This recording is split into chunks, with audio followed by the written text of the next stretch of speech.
Last season began like a storybook for the Milwaukee Hawks. We exploded out of the gates, sitting in first place in our division, playing the kind of fast, confident hockey that had the entire city buzzing. For those first few months, it felt like destiny was on our side. Milwaukee was rocking and the whole league was talking about us. But hockey is a long, unforgiving grind. Slowly the injuries crept in, the bounces stopped going our way, and the weight of the season started to show. What started as a dream season turned into a fight for survival. We slipped out of first place and spent the final weeks battling just to stay alive.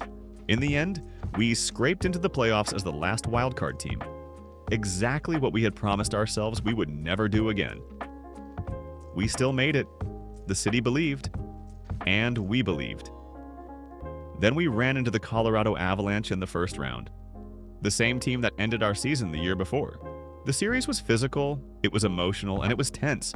And when that final horn sounded, it felt like the same nightmare all over again. The locker room was silent.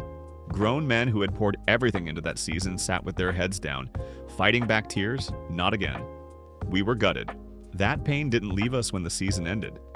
It followed us all summer.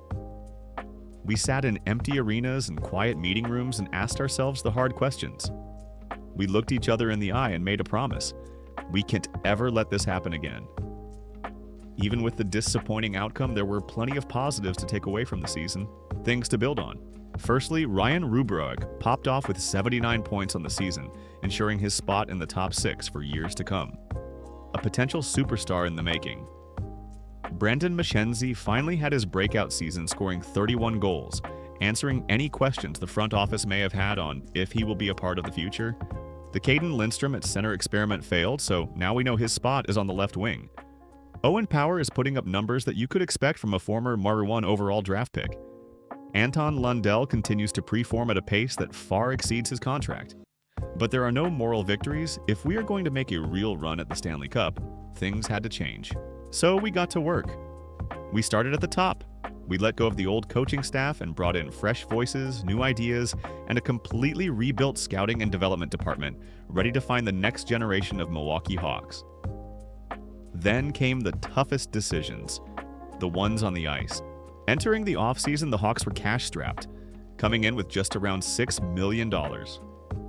Despite solid production, Drake Batherson was eating up too much cap space, so we moved him for draft picks and a fourth-line winger. Not long after, we made the hardest call of all. We traded our captain and longtime first-line center, Elias Lindholm, who was entering the final year of his contract, to Vancouver for more future assets. It hurt, but we knew it was necessary to keep this team moving forward for years to come. These two moves created over $18 million in cap space. Those picks we acquired didn't stay long. We packaged those along with defenseman Denton Matejchuk and one of our top AHL prospects, became the package that changed everything.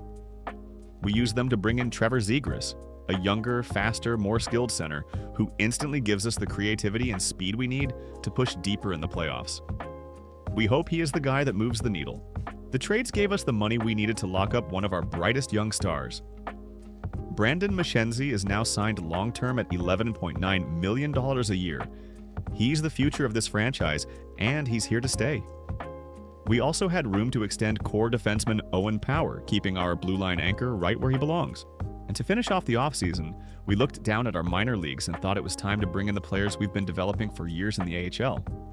We called several of them up, including the 6'5" center big Chuck Pecker, who brings size, physicality, and pure hunger straight to our fourth line. Vesa Markkanen is supposed to be the next left-wing stud. We want him to get some NHL experience and keep developing into the player we think he can become. R.W. Scott Finger will also look to make his NHL debut and provide much-needed depth and versatility. Finally, we are giving Evan Gardner his much-deserved chance. He's earned it. He will be our number 2 netminder for the next couple years, backing up Pyotr Kokotkov until our elite potential goalie is ready to make the jump. This wasn't just another offseason, this was a reset. We cleared the dead weight. We bet on youth and skill. We kept our core together and added exactly what we think we are missing. The heartbreak of 2029-30 is now behind us. That pain is what fuels us. This Milwaukee Hawks team is faster, deeper, younger, and hungrier than it's ever been. The 2030-31 season is here. The hunt for the Stanley Cup starts now. And this time, we're bringing it home to Milwaukee.